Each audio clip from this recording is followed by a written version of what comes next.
On est à Jean chapitre 12, et ceux qui étaient ici la semaine passée, c'est qu'on a commencé le chapitre avec cette histoire fantastique où ce que Jésus est célébré, est-ce qu'on lui donne une adoration tout particulière, Marie qui a lavé les pieds de notre Seigneur avec le parfum.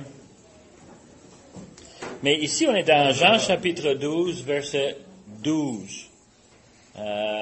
On est rendu à une expression qui, je trouve, fascinante, parce que nous autres, ça fait une semaine, mais ici, ça dit le premier mot, le lendemain. Le lendemain, une foule nombreuse de gens venus à la fête ayant entendu dire que Jésus se rendait à Jérusalem, prirent des branches de palmier et allèrent au-devant de lui en criant « Hosanna!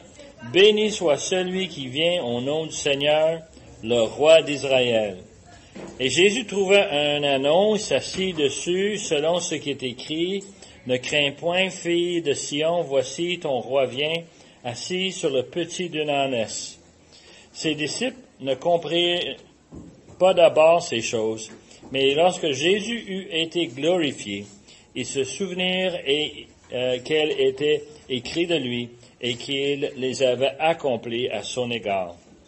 Tous ceux qui étaient avec Jésus quand il appelait Lazare du sépulcre et le ressuscitait des morts, lui rendaient témoignage, et la foule vint au-devant de lui parce qu'elle avait appris qu'il avait fait ce miracle. Les pharisiens se dirent donc les uns les autres, « Vous voyez que vous ne gagnez rien, voici le monde est allé auprès de lui. »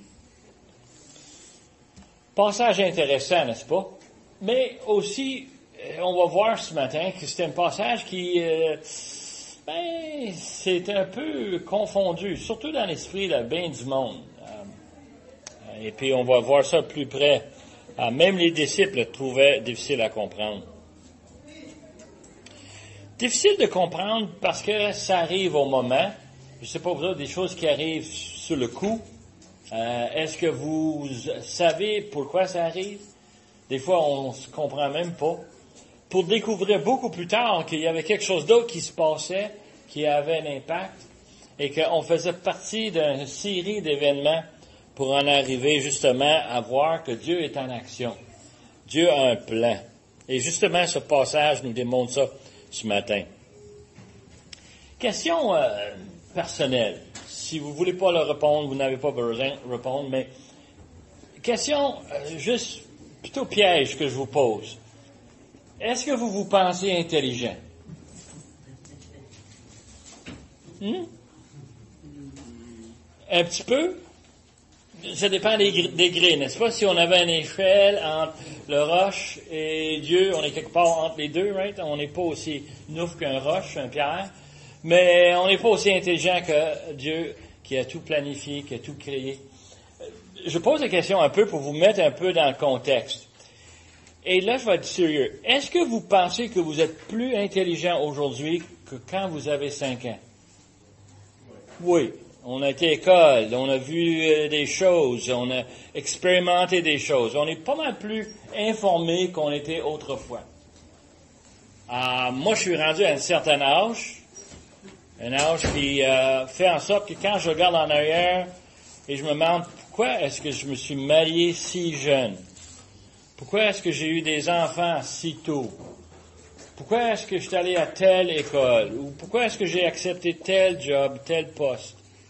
Pourquoi j'ai fait ces affaires-là? Est-ce que j'ai souffert dans chacun de ces cas? Ça m'a coûté de quoi? Personnellement, je me pose la question, est-ce que c'est parce que je n'étais pas intelligent? Et qu'aujourd'hui, je suis plus intelligent? Et la réaction, c'est normal. Je suis plus intelligent que quand j'avais 20 ans. Je me suis marié à 20 ans. J'étais encore à l'école. Et l'idée ici, c'est qu'on a cette notion qu'on est beaucoup plus connaissant, intelligent aujourd'hui qu'on était autrefois. Il y a des choses qui arrivent dans la vie et on apprend par ses expériences. On apprend. Moi, j'étais avec un certain jeune hier. Il apprenait à conduire l'auto. Il apprend des choses. Et on parlait de choses qu'il a appris. Pas d'accident, right, Sam? On fait pas d'accident. Hein? Mais les choses que nous autres, on prend pour acquis, pour eux autres, ils sont en train de le découvrir. Et c'est une réalité. Et dans les Écritures, on est face à quelque chose qui est bien... C'est gênant, mais ça commence à être évident, surtout en vieillissant. Le plus vieux qu'on est, le plus qu'on constate qu'on comprend pas grand-chose.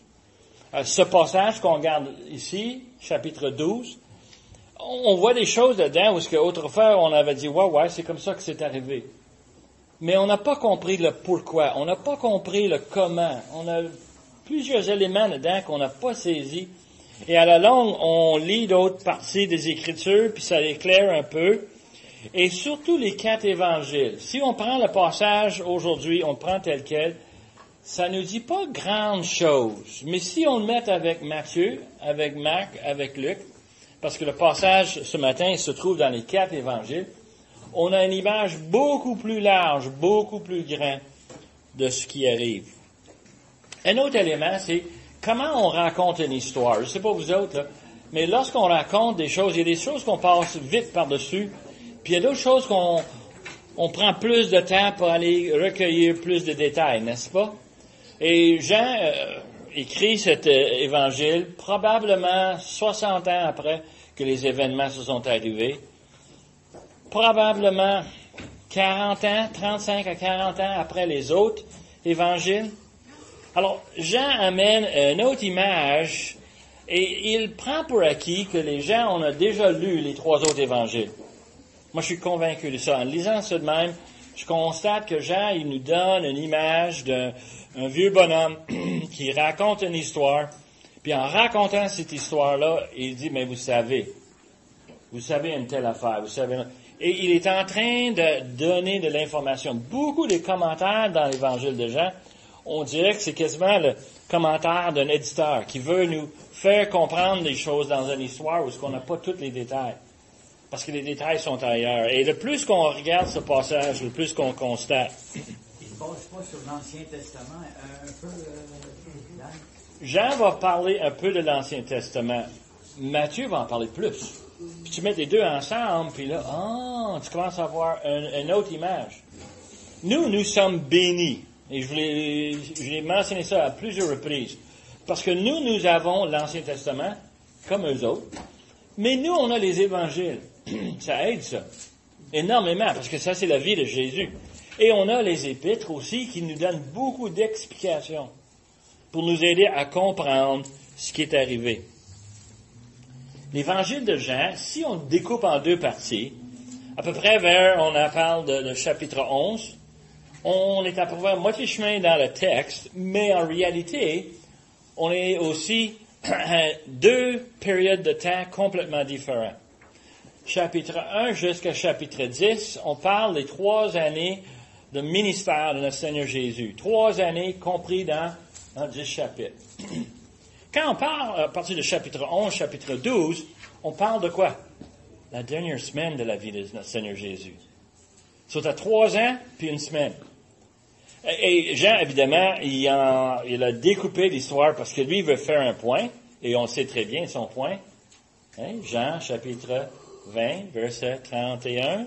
Ces choses sont écrites afin que vous croyez que Jésus est le Fils de Dieu et en croyant, vous avez la vie éternelle. Lui il a un objectif, c'est de nous aider à faire croire que Jésus est le Fils de Dieu. Et c'est comme ça qu'il a découpé l'histoire. Pour quelqu'un comme Jean qui a suivi le Seigneur toutes ces années-là, je suis sûr qu'il aurait pu écrire quelque chose de beaucoup plus long, beaucoup plus détaillé, mais il a choisi 7 miracles, et il a choisi le « Je suis », et il les a choisis à chaque place pour nous donner cette image-là, pour voir Jésus comme le Fils de Dieu. Dans la dernière moitié, si on regarde les derniers 12 chapitres, on parle ici de l'entrée à Jérusalem, on parle du nettoyage du temple, on parle des marchands qui sont chassés, on parle des confrontations avec les Juifs dans le temple, on parle le repas de Pâques que Jésus a pris avec ses disciples dans la chambre haute, et on parle de la trahison de Judas sur le mont des Oliviers. On parle ici aussi de le tribunal que Jésus a vécu. On parle surtout de sa mort et sa résurrection. Et tout ça, ça arrive dans une semaine. Tu peux voir comment ce que Jean a beaucoup à dire sur cette dernière semaine. Et moi, je suis content qu'il a choisi de le faire de telle façon. Sous l'inspiration du Saint-Esprit, Jean nous a donné une image très poussée de qu'est-ce que c'est les dernières semaines de notre Seigneur Jésus. Et verset 12 nous donne ce mot-là, le lendemain. Dans le lendemain, c'est ce qu'Yvon nous a présenté la semaine passée. Yvon nous a présenté justement ce festin qu'ils ont eu à Béthanie et comment est-ce qu'à la table, ils avaient Lazare, l'homme qui était supposément mort depuis 4 jours, que son corps décomposait, que ça sentait, et lui est là à table, tout beau, tout fier, tout content. Ses sœurs sont là, eux autres aussi tellement contents. Puis Yvon nous a raconté comment est-ce que Marie a pris un parfum très précieux, très dispendieux. Elle a lavé les pieds de notre Seigneur avec ses cheveux. Et on a vu comment est-ce que c'était un moment spécial, une célébration de notre Seigneur Jésus. Mais là, le lendemain, c'est ça que ça nous dit. Une foule nombreuse de gens venus à la fête, ayant entendu dire que Jésus se rendait à Jérusalem. On a cette image que le lendemain, il y a une foule de personnes qui sont au courant que Jésus est là. Probablement parce que, il faisait partie de l'entourage de notre Seigneur Jésus, il suivait depuis quelque temps. Probablement parce qu'ils sont très conscients de ce qui est arrivé à Béthanie. Peut-être ils étaient là avec eux à Béthanie. Et les nouvelles sont répandues de bouche à l'oreille. Ils n'ont pas de texto, ils n'ont pas d'Instagram, ils n'ont rien de même pour leur envoyer des messages. C'est vraiment, as-tu entendu, Jésus est dans les alentours, il s'en vient. Et on a vu que dans chapitre 11, verset 56, que le monde cherchait Jésus parce qu'il savait que Jésus assistait à tous les fêtes et quand il venait, il y avait de l'action. Il y avait de quoi avoir. Il y avait des événements. Alors les gens l'attendaient. Et on dit ici, en verset 12, qu'ils sont venus à la fête ayant entendu que Jésus se rendait à Jérusalem, prirent des branches de palmier, allèrent au-devant de lui et crièrent « Hosanna, béni soit celui qui vient au nom du Seigneur, le roi d'Israël. » En réalité, l'image ici est une image qui est découpée. Jean parle de certains événements, mais si on prend les autres évangiles, on a une image assez frappante. Je ne sais pas si vous autres, vous avez jamais été en Israël. Non? Moi non plus. J'ai hâte un jour. Vous autres, vous avez été? OK. Et quand vous allez au temple et vous regardez à l'est, vous avez le mont des Oliviers. C'est pas vraiment une montagne, hein, c'est plutôt une colline. Et c'est là où il y avait des oliviers, des arbres, et puis on avait des terrains à ce moment-là. Entre les deux, il y a un petit ruisseau qui coule. On pense ici c'est printemps. Alors quand on pense printemps, on pense quoi? Probablement il y a de l'eau qui coule. Des commentaires nous disent qu'aussi c'est là où coulait le sang des sacrifices qui sortait du temple et qui descendait dans ce petit ruisseau, le ruisseau Kidron. Et dans le fond ici, on a une place où sur le côté est, on a le mont des Oliviers. Sur le côté ouest, on a le mont Morijah. Morijah, c'est le nom qu'on avait donné dans Genèse. C'est là où Abraham est allé avec Isaac. Et Dieu lui avait dit quoi? Tu vas offrir ton fils. Et le nom veut dire Dieu va vous pourvoir. Le nom voulait dire que Dieu a pourvu pour Abraham un sacrifice pour pas qu'il soit obligé de prendre son fils. Vous vous souvenez de cette histoire-là? Et c'est un endroit très spécial parce que Béthanie est juste l'autre côté du mont des Oliviers, à peu près 2-3 kilomètres.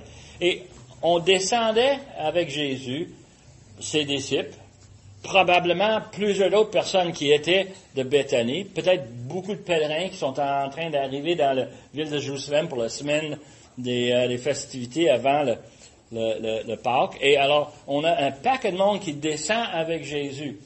Et Jean nous dit ici qu'il y a des gens qui ont sorti au-devant Jésus, probablement les gens de Jérusalem qui avaient entendu que Jésus était là, les mêmes personnes qu'en chapitre 11 recherchaient Jésus. Il est attendu, il arrive, On sort, on va le rencontrer.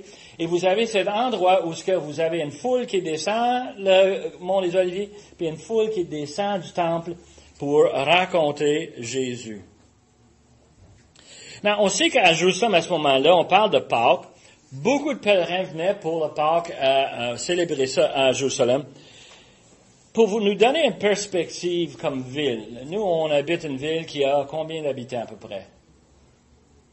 Total ici, 3 millions? Avec les banlieues?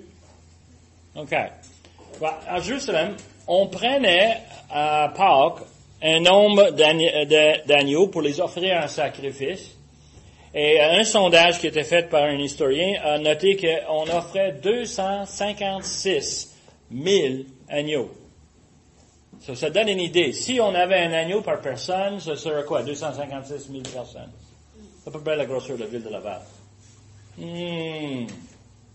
Mais, la réalité, c'est qu'un agneau, c'est bon pour une famille. Une famille jusqu'à 10 personnes. Si c'était à l'autre extrême, tu peux voir où ce qu'on peut avoir dans l'entourage ici, peut-être jusqu'à 2,5 millions de personnes. Comme la ville de Montréal, toutes descendues dans un seul endroit, campées partout, à gauche puis à droite. On a cette foule énorme. On ne sait pas combien ils sont venus rencontrer notre Seigneur, mais on sait qu'il y avait des milliers, des dizaines de milliers, probablement des centaines de milliers de personnes qui sont là pour accueillir notre Seigneur Jésus. Et on nous dit qu'il a pris des palmiers, des branches. Et c'est pas quelque chose qui était ordonné dans l'Ancien Testament, mais c'était devenu une tradition parmi les Juifs depuis à peu près 200 ans. Où ce que quand ils avaient une victoire, on sortait avec une branche de palmier, c'était une simple geste de démontrer la paix.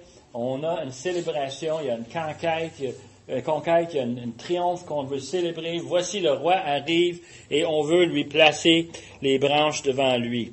Ils ont fait ça pour Judas Maccabée lorsqu'il a défait l'armée de Syrie, à peu près 200 ans avant. Et quand on voit cette situation, on voit que ces gens-là réagissaient à l'arrivée de Jésus comme si c'était quelqu'un d'importance, quelqu'un qui faisait une différence. Et ils le disent ici, ils disent quoi? Qu'il vient au nom du Seigneur, le roi d'Israël. Déjà, ils sont en train d'identifier Jésus comme étant le roi. Dans leur esprit, ils voient Jésus comme quelqu'un qui est qualifié pour être le roi. Ils le disent ici, ils crient Hosanna. Nous, on sait, on a des chants qui nous disent Hosanna. Savez-vous qu'est-ce que ça veut dire le mot Hosanna? Pas d'idée? Hein?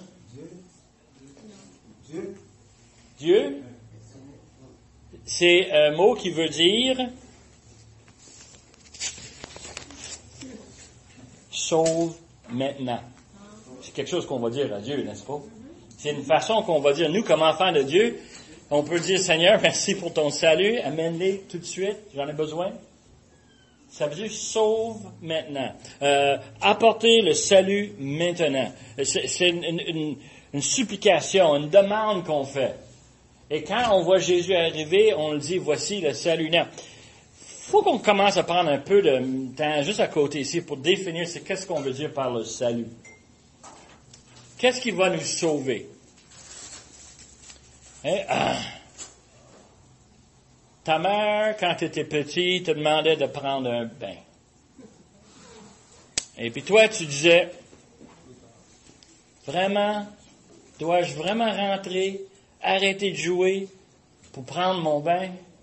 Puis là, tu entends ton père en arrière, ta mère qui dit, attends une minute, le plombier est brisé, il faut que je le répare. Et toi, tu retournes jouer en disant, je suis quoi? Sauvé. Le salut peut être aussi banal que ça. Sauvé quelque chose, d'un malheur quelconque, quelque chose de douloureux. Hein? Des fois, on va chez le dentiste, puis il nous dit quoi? Pas de carie. On a dit, sauvé. Hein? Il y a des sortes de salut. Nous, comme enfants de Dieu, on pense de quoi? Le pardon de nos péchés. On pense que le salut représente le pardon de nos péchés. Et nous, on regarde ce passage en disant, Jésus arrive, il apporte le salut. Ben oui, dans 5 jours, il va mourir et son sang va couler. Ça va payer mes péchés, vos péchés. C'est-tu donc merveilleux? Le salut arrive. OK. Nous autres, on sait ça parce que nous autres, on a triché. On a lu les 4 évangiles. On a lu les épîtres. On a compris à quoi ça sert le sacrifice de Jésus. La propitiation.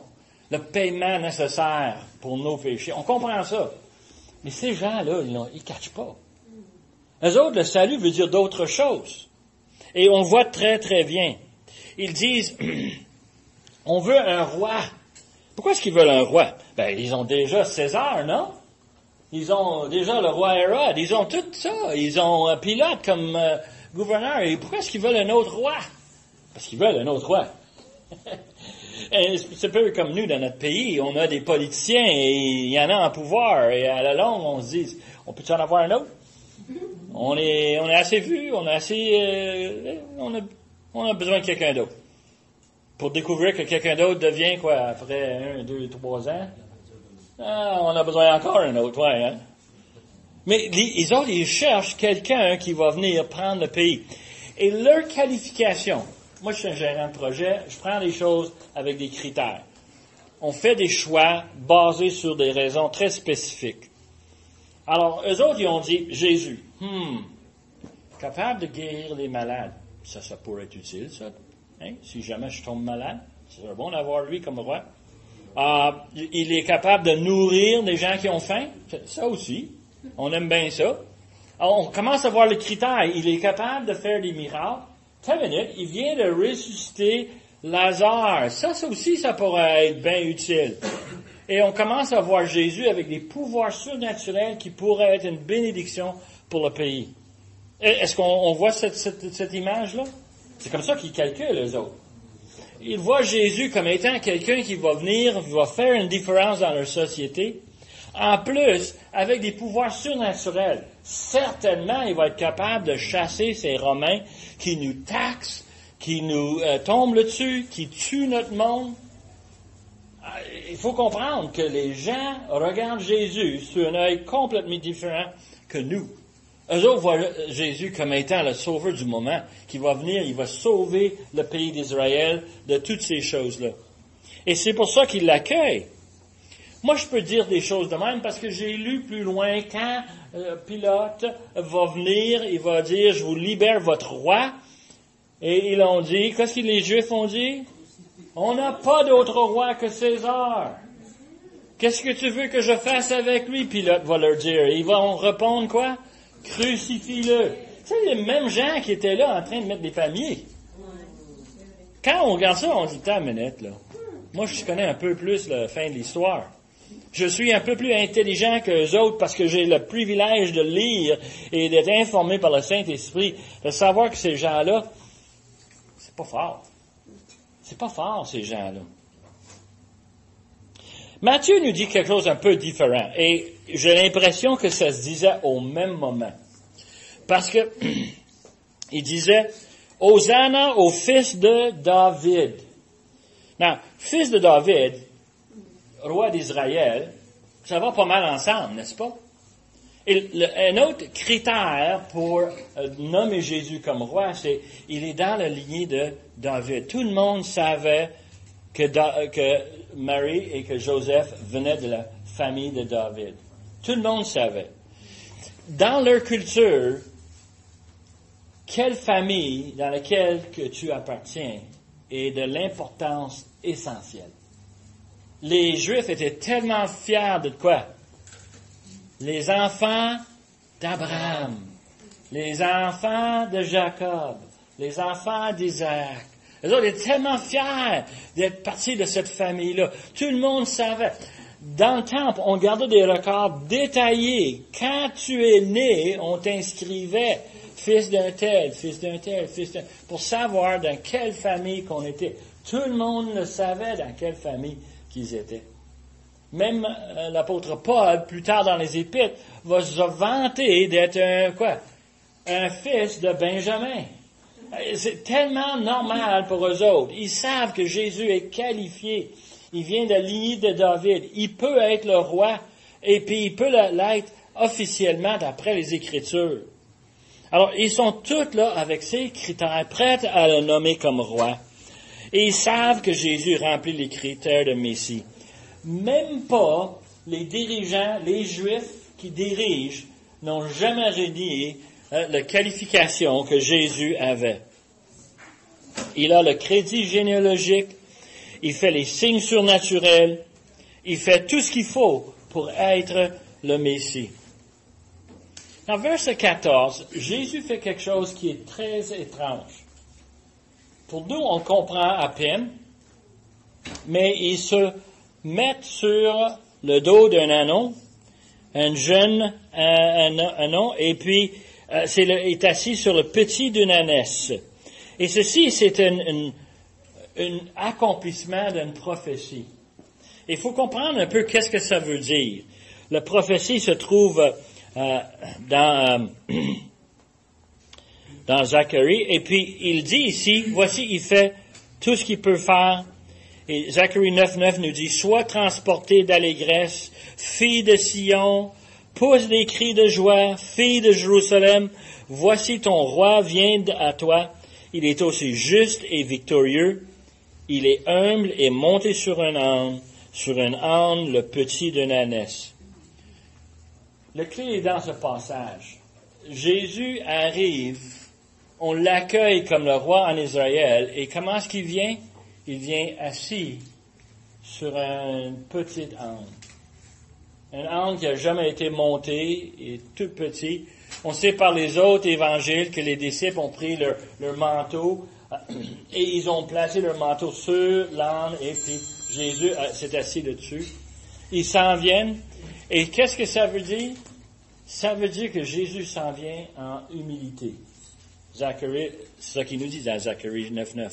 C'est une indication comment Jésus vient, il est humble, et comment il vient aussi en paix. Normalement, le roi va se promener sur un cheval, un grand cheval, et souvent on va voir un cheval blanc. On voit ça dans Apocalypse 6:2, où ce que Jésus va arriver. Il va arriver quoi?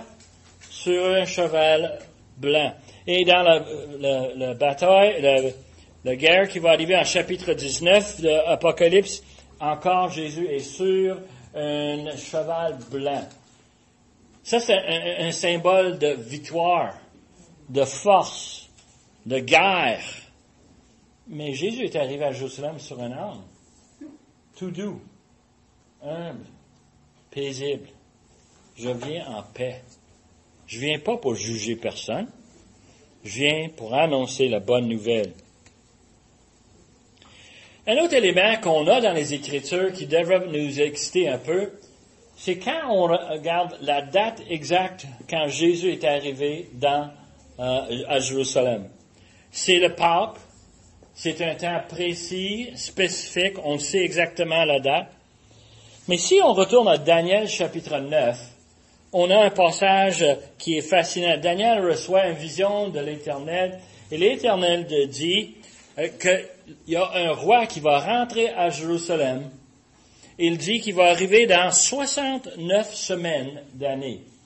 Si on fait une semaine en étant 7, 69 fois 7, 7 fois 69 fait 483 années, jour pour jour, du date où ce que Artaxerxes a donné l'ordre de reconstruire Jérusalem.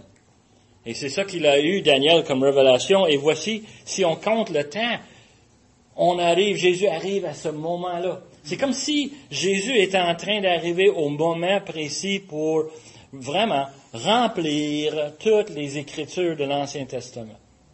Et ça, on le comprend parce qu'on a les Écritures, mais ces gens-là ne cachent pas ça. Ils cherchent un roi, un politicien, quelqu'un qui va leur sauver de tous leurs problèmes, une force militaire, qui va se débarrasser des Romains. Mais Jésus arrive pour accomplir la volonté de son Père. Verset 16, ses disciples ne comprirent pas d'abord ces choses. Mais lorsque Jésus eut été glorifié, ils se souvenirent qu'elles étaient écrites de lui et qu'il les avait accomplies à son égard. Moi, je blâme pas les disciples, OK? Moi, je me tiens comme étant un disciple. Je pense que vous aussi, vous vous croyez comme disciple, et c'est bien cela.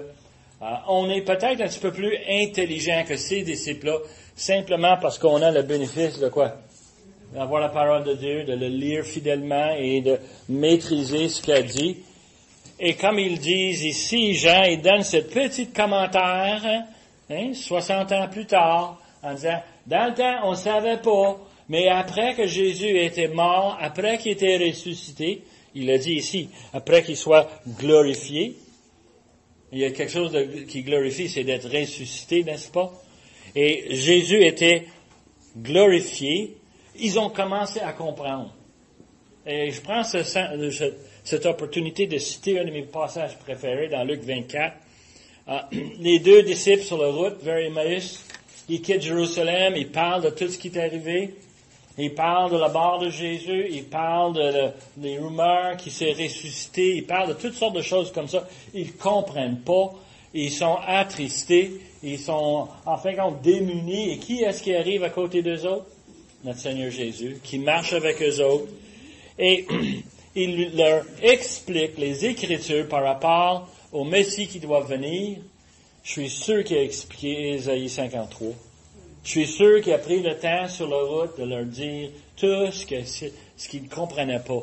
Et leur intelligence, le Saint-Esprit est en train de le réveiller jusqu'à temps qu'ils arrivent chez eux et il offre Jésus de venir prendre un repas avec eux.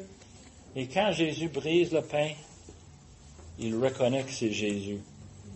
Et après cela, après que Jésus est parti, ils se dirent l'un à l'autre, « Notre cœur ne brûlait-il pas au-dedans de nous lorsqu'il nous parlait en chemin et nous expliquait les Écritures? » C'est ça qui arrive aux disciples.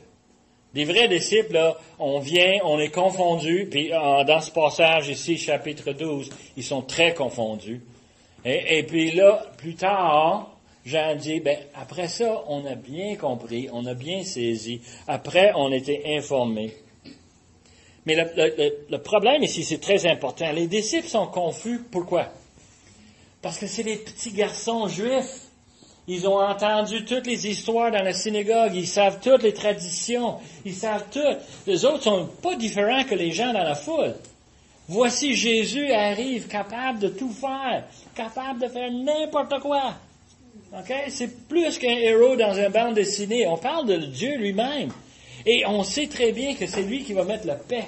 Il va amener la paix dans le pays. C'est lui qui va nous libérer. Les disciples y embarquaient avec la même problématique que les autres. Ils voyaient Jésus comme étant une solution ponctuelle. Il va arriver, il va faire quelque chose, tu vas voir, regarde ça. On arrive et les foules le reconnaissent. Les disciples sont confus. Pourquoi? Parce que tout le long, Jésus est en train de dire, je m'en vais à Jérusalem pour mourir. Vous ne croyez pas? On a vu, nous, Thomas, dans le commencement du chapitre 11, où Jésus dit, on s'en va à Béthanie. Et qu'est-ce que Thomas a dit? Allons-y avec lui. On va aller mourir avec lui. Thomas, il le sait, il l'a entendu, il l'a écouté. Thomas, c'est un pessimiste. C'est mon héros en passant. Moi. Je trouve que le gars, il est tellement terre à terre. Hein? Il sait qu'est-ce qui va arriver. Il est pas nouf. OK, on y va. Oui, Seigneur, on te suit.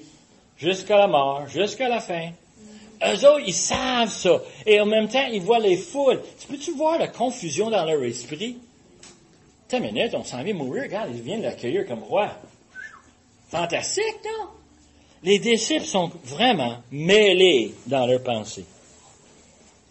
Verset 17 nous dit, « Tous ceux qui étaient avec Jésus, quand il appelait Lazare du sépulcre et le ressuscita des morts, lui rendaient témoignage.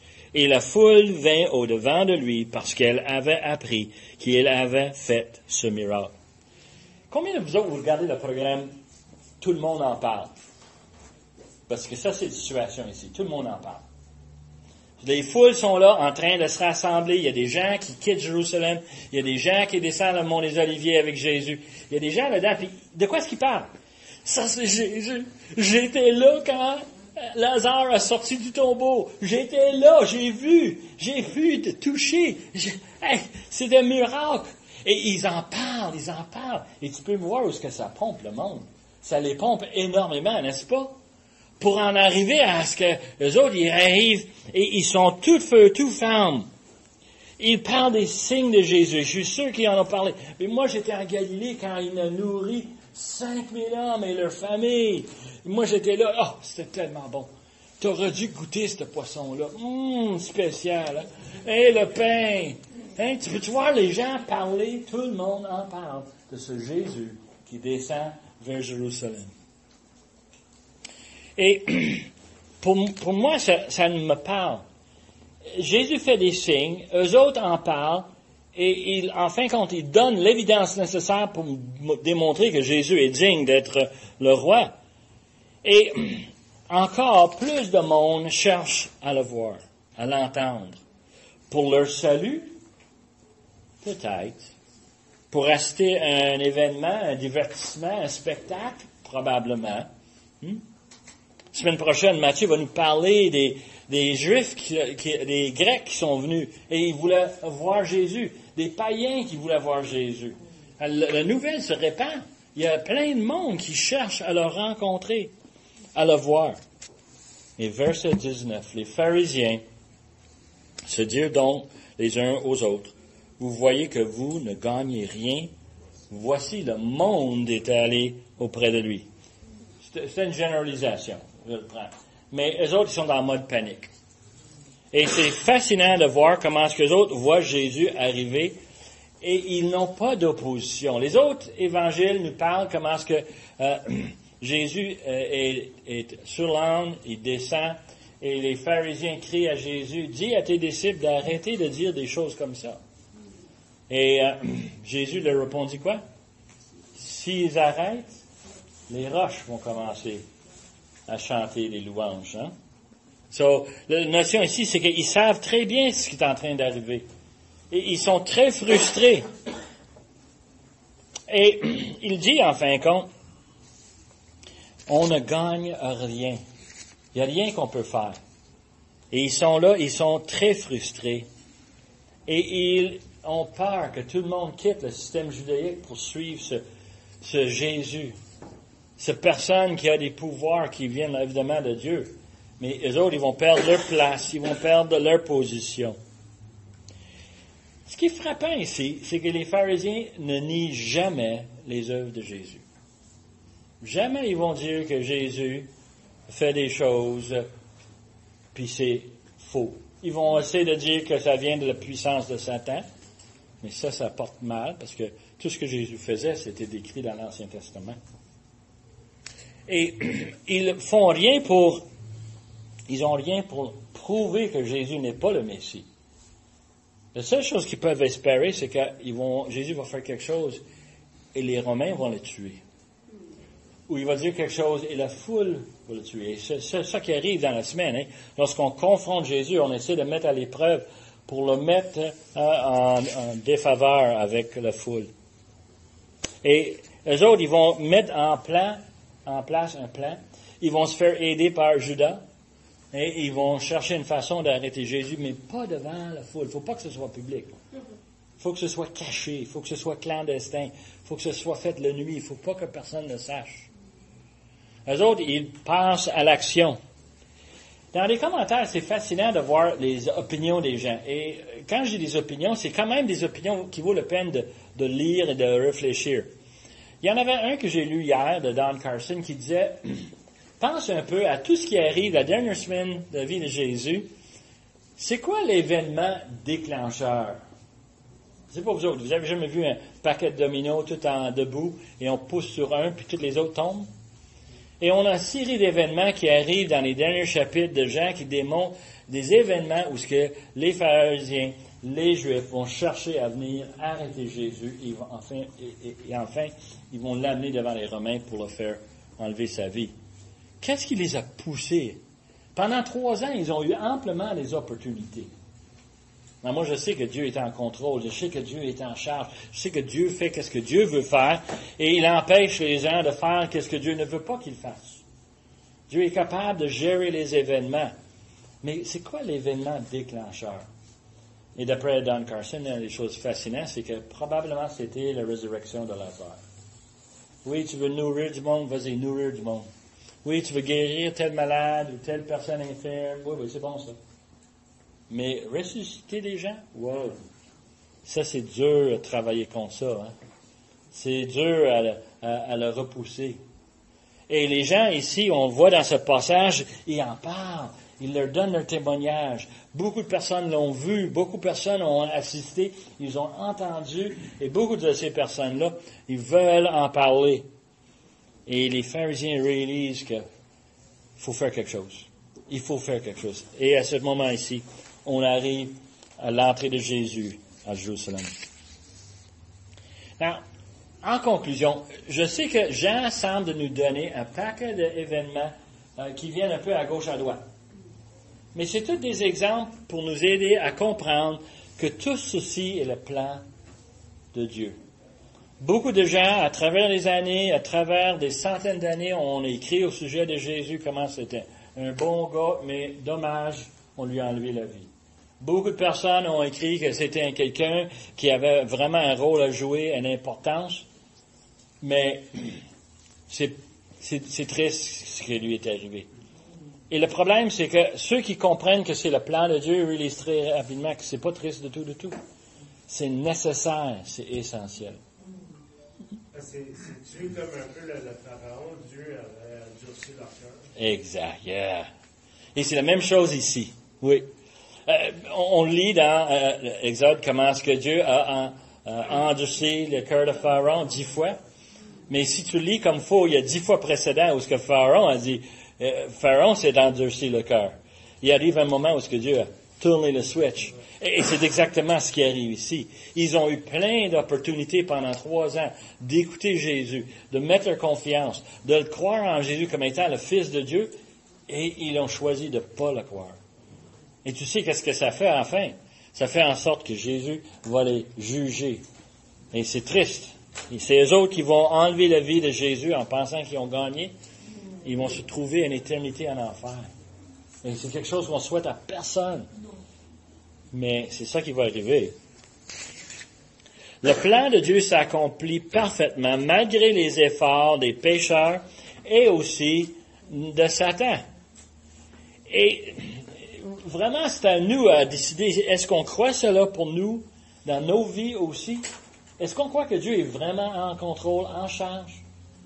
Nous, il nous a amenés ici pour faire cette découverte, pour arriver à comprendre ces événements, à les mettre dans un contexte divin, universel, mais aussi personnel. Si ceci n'était pas arrivé, moi, j'aurais pas eu le pardon de mes péchés. J'en ai besoin. Et quand je lis ce passage, je ne peux faire d'autre chose que dire quoi?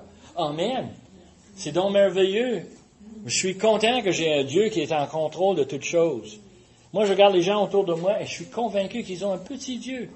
Un petit Dieu qu'ils peuvent mettre dans leur poche, au cas où j'en ai besoin. Non. Moi, j'ai un Dieu qui gère tous les éléments de ma vie.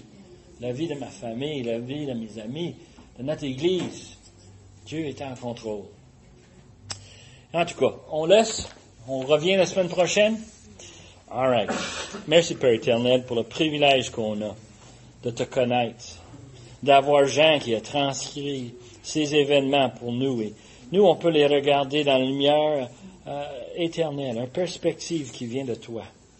On te remercie pour ton Saint-Esprit qui est sur nous, qui nous guide.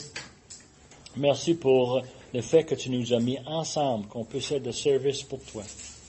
Et maintenant, Seigneur, on demande que tu sers de nous pour être des témoins, comme ces témoins dans ce passage où ce qu'on raconte les bienfaits de Dieu, pour que les gens puissent mettre leur confiance en toi. Seigneur, nous demande ces choses par le bon nom de Jésus. Amen. Amen.